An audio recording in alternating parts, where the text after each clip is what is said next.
friends, in this video we will discuss about chemical properties of alkenes and we will discuss oxidation, ozonolysis and polymerization reaction of alkenes.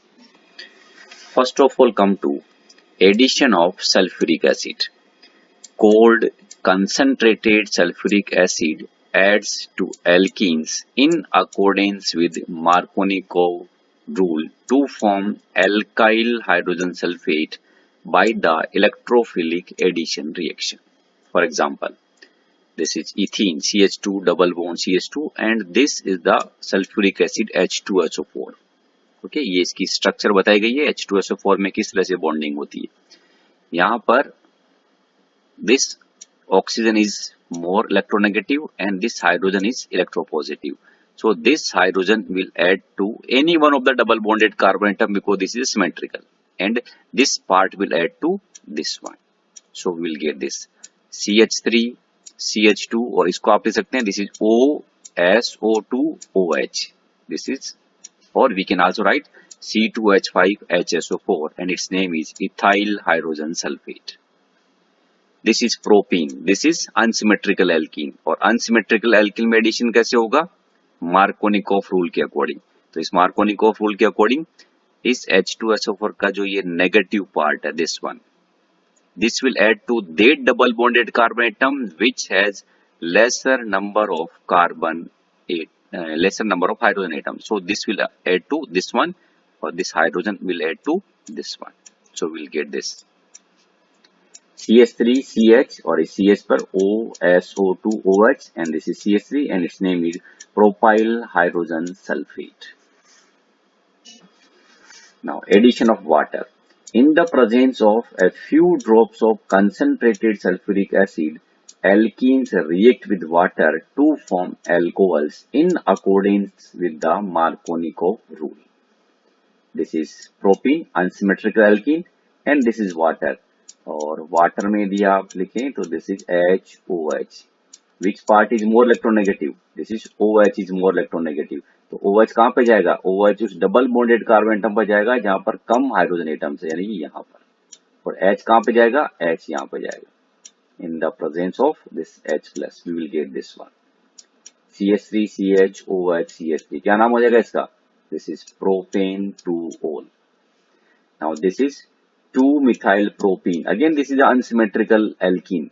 Water का addition होगा तो OH कहाँ पे जाएगा? OH इस वाले carbon पर जाएगा और H इस पे जाएगा तो हमारे पास प्रोडक्ट बनेगा दिस वन. इसका नाम लिखते समय दिस नंबरिंग करिए आप तो this is 1, this is 2 and this is 3. तो सेकंड पे मिथाइल ग्रुप है और सेकंड पे OH है. That's why it's name is 2-methyl propane 2-ol. Now oxidation. First we will discuss A part. Alkenes on reaction with cold dilute aqueous solution. We are taking the aqueous solution of potassium permanganate and this is known as Bayer's reagent. Produce vicinal glycols. Decolorization of KMnO4 solution is used as a test for unsaturation. KMnO4 का colour होता है pink colour. When this KMnO4 react करता है alkene के साथ में addition reaction होगी और KMnO4 डिकलराइज हो जाएगा. तो this is used for the test for unsaturation. This is ethene and actually KMnO4 solid crystals होते हैं. इसको जब आप वाटर में डिसॉल्व करते हैं it will release the nascent oxygen that is atomic oxygen this one. Okay along with this water ये pi bond break होगा. एक OH यहाँ पर एक OH यहाँ पर. ठीक है एडजेसेंट कार्बन पर 2 OH ऐड होंगे. That's why this is vicinal. We will get this one and it's name is 1,2. This is ethane 1,2-diol and commonly it is known as glycol. Now this is unsymmetrical alkene. This is H2O. This oxygen that is nascent oxygen from this aqueous solution of KMnO4. Okay, so this pi bond will break. One OH will come to this one and one OH will add to this one. So we'll get this propane 1,2-diol. You can write this also CH3 CH के साथ में OH जुड़ा है इसी वजह से इसको आपके कंडेंस फॉर्म में आप ऐसे लिख सकते हैं. इस CH2 के साथ में ये OH जुड़ा हुआ है तो दिस इज प्रोपेन 1,2-diol. ये रिएक्शन किसकी प्रेजेंस में हो रही है? dilute aqueous solution of potassium permanganate. But if we take the acidic potassium permanganate or acidic potassium dichromate, then these two reagent oxidizes alkenes to ketones and or acids depending upon the nature of alkene and the experimental conditions. यानी कि acidic potassium permanganate और acidic potassium dichromate के अंदर reaction अलग तरीके से होती है, डिपेंड करता है कि एल्कीन की स्ट्रक्चर कैसी है। जैसे एल्कीन में यदि ये वाला पार्ट आ रहा है, this will convert into CO2। यदि इस तरह का कोई पार्ट आ रहा है, this will convert into COOH। और यदि इस तरह का पार्ट आ रहा है, यानी ये दिस CH के साथ में डबल बॉन्ड आ रहा है COH, और C के साथ में डबल बॉन्ड आ रहा है, ये कीटोन में कन्वर्ट होगा। एग्जांपल देखिए, दिस इज 2-मिथाइल प्रोपीन। ओके, तो इसमें ये वाला पार्ट तो कन्वर्ट हो जाएगा आपके पास कार्बन डाइऑक्साइड में, और इस C डबल बॉन्ड के साथ में क्या लगेगा, oxygen. We will get this is propane 2O। Now this is ब्यूट-2ene। इसको यदि आप एसिडिक पोटेशियम परमैंगनेट के साथ में ऑक्सीडाइज करवाते हैं तो देखिए यहाँ पर ये वाला पार्ट, इसमें this one, this will convert into COOH, और ये वाला पार्ट भी कन्वर्ट होगा COOH में। तो we will get the 2 molecule of ethanoic acid, that is CH3COOH। Clear? Ozonolysis, and this is also known as reductive ozonolysis. Ozonolysis of alkenes involve the addition of ozone molecule to alkene to form ozonide, and then cleavage of the ozonide by zinc water to smaller molecules. Products are carbonyl compounds, that is aldehyde and or ketone. This reaction is highly useful in detecting the position of the double bond in alkenes or other unsaturated compounds. Let us see. This is propene in the presence of ozone. ये double bond पूरा का पूरा यहाँ पे break हो जाएगा। Okay, और ये 3 ओजोन ऑक्सीजन के एटम जो कि ओजोन से आ रहे हैं, इस तरह से इस पे ऐड होंगे। This is propene ozonide, and zinc और H2O की प्रेजेंस में इसका रिडक्शन होगा ओजोनाइड का, और ये बॉन्ड ऐसे ब्रेक होगा, यहां से ये, यहां से, और ये यहां से। तो ये क्या बन गया आपके पास, CH3CHO, यहां पर डबल बॉन्ड आ जाएगा। You will get this is ethanol. Okay, and this is CH2, यहां पर भी डबल बॉन्ड आ जाएगा, this is HCHO। Okay, HCHO, इसको आप कंडेंस फॉर्म में इस तरह से भी लिख सकते हैं, this is methanol. See one more example, two methyl propene. Okay, ozone के साथ ऐड करेंगे, ये डबल बॉन्ड पूरा ब्रेक होगा यहाँ पे, और 3 ऑक्सीजन एटम्स इस तरह से ऐड हो जाएंगे। दिस इज ओजोनाइड, और इसका रिडक्शन करवाते हैं आप जिंक और वाटर के साथ में, तो ये इस तरह से ब्रेक होंगे। तो क्या बना आपके पास, CH3, C के साथ में डबल बॉन्ड हो CH3, यानी ये बनेगा आपके पास propanone. This is propane 2-on और प्रोपेनोन, और ये बनेगा आपके पास CH2O, that is HCHO, methanol. Now there is one exercise question 13.4. Write IUPAC names of the products obtained by the ozonolysis of the following compounds. Okay, and I am taking only one example, 3,4-dimethyl heft-3ene. तो सबसे पहले तो इसका आपको structure बनाना है। Heft का मतलब 7 carbon atoms. Okay, these are the 7 carbon atoms. After third carbon atom there is a double bond. Go, this is 3ene. And on third and fourth carbon atom methyl groups are attached. These are. Okay.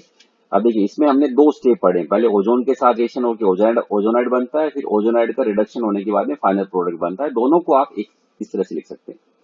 सबसे पहले ozone के साथ reaction होगी, जो ozonide बनेगा उसका reduction होगा zinc और वाटर के साथ में। तो फाइनल प्रोडक्ट हम कैसे लिखेंगे, तो ध्यान रखिए, इन दोनों स्टेप के बाद में आपको कैसे लिखना है। इस डबल बॉन्ड को आपको यहां से ब्रेक करना है, ठीक है, और इस कार्बन के साथ में डबल बॉन्ड के साथ में ऑक्सीजन ऐड कर दीजिए, और इस कार्बन के साथ में भी डबल बॉन्ड के साथ में ऑक्सीजन ऐड कर दीजिए। तो हमारे पास ये बनेगा CH3CH2COCH3, इसका नाम हो जाएगा ब्यूटेन 2-on, या सिंपली आप कह सकते दिस इज ब्यूटेनोन। ओके, और इधर क्या बनेगा, ये CH3CH2CH2, यहां जाएगा COCH3। ओके, और इसको नंबरिंग करते हैं आप, तो 1 2, this is 3, this is 4, this is 5, और ये कीटोनिक फंक्शनल ग्रुप आ रहा है, that's why this is pentane 2-on. तो this is again one of the important topic of this chapter, ozonolysis. यदि एल्कीन आपको दिया गया है तो उससे कौन से प्रोडक्ट बनेंगे ये आपको समझ में आई थिंक आ गया होगा. नाउ एक्सरसाइज क्वेश्चन है. अब देखिए, अब आपको यदि प्रोडक्ट दिया गया है तो आप एल्कीन कैसे पता करेंगे कि कौन से एल्कीन से ये प्रोडक्ट बने. N alkene A on ozonolysis gives a mixture of ethanol and pentane 3-on, right structure and IUPAC name of A. Okay, यहाँ प्रोडक्ट क्या बना आपके पास, इथेनॉल. प्रोडक्ट दिए गए इथेनॉल CH3CHO, पेंटेन 3-on, ये इसकी स्ट्रक्चर पेंटेन 3-on की. Okay, अब आपको पता करना कि ये कौन से एल्कीन के ओजोनोलाइसिस से बने. तो इनको थोड़ा सा इस तरह से रीअरेंज करिए कि दोनों के ऑक्सीजन आमने सामने आ जाए. तो इसको ऐसे लिखा देखिए CH3CHO, और इसको भी आप इस तरह से लिखिए CH3CH2, this is C double bond हो CH2CH3. अब इन दोनों ऑक्सीजन को यहां से हटा दीजिए और इस कार्बन और इस कार्बन के बीच में डबल बॉन्ड लगा दीजिए. We will get this one. Okay, ये तो स्ट्रक्चर. अब इसका नाम लिखना हो तो this is 1, this is 2, this is 3, 4, 5 कहीं भी ले जाइए ऊपर नीचे. लॉन्गेस्ट चेन में 5 कार्बन एटम होंगे और थर्ड कार्बन पर क्या ग्रुप जुड़ा हुआ है, इथाइल, और सेकंड के बाद में double bond. That's why this is 3 ethyl pent 2-ene. Okay, now polymerisation. Poly means many, mer means unit. Okay, जब मेनी यूनिट्स मिलकर के एक सिंगल यूनिट बनाते हैं उस प्रोसेस को बोलते हैं polymerisation. Okay, the process in which large number of small molecules combine to form a large molecule is known as polymerization. The large molecules thus obtained are called polymers, and the simple compounds from which polymers are made are called monomers. So simply we can say conversion of monomers into polymers, that is known as polymerization. See the example. This is CH2 double bond CH2 ethene, और ये N यानी ethene की N molecule high temperature, pressure and catalyst की presence में जो compound बनाता है that is polythene. I think you are familiar with this word polythene. Okay, in this CH2 single bond CH2, this repeats n times and this will generate polythene. The same way this is CH3 CH double bond CH2, this is propene, और इसकी n units आप काम में ले लें. in the presence of high temperature, pressure and catalyst, this will convert into polypropene. Okay, polymers are used for the manufacture of plastic bags, squeeze bottles like this, squeeze bottles, refrigerator dishes, toys, pipes, radio and TV cabinets, etc. Polypropylene is used for the manufacture of milk crates. This one, आप इसको जानते होंगे, milk के जो packets आते हैं इसमें रखे हुए आते हैं, plastic buckets and other moulded articles. तो these materials have now become common, but again remember, excessive use of polythene and polypropylene is a matter of great concern for all of us. Actually, these are the non-biodegradable substances, so they generate the environmental pollution. So we have to use these economically, और इनको बहुत आपको कम, बहुत जरूरत है तभी आपको काम में लेना है इन सब्सटेंसेस को, क्योंकि इनका बायोडिग्रेडेशन नहीं होता और ये एनवायरनमेंट के अंदर बहुत समय तक रहते हैं और पॉल्यूशन क्रिएट करते हैं. Thank you. Subscribe my channel to get the next video from this chapter.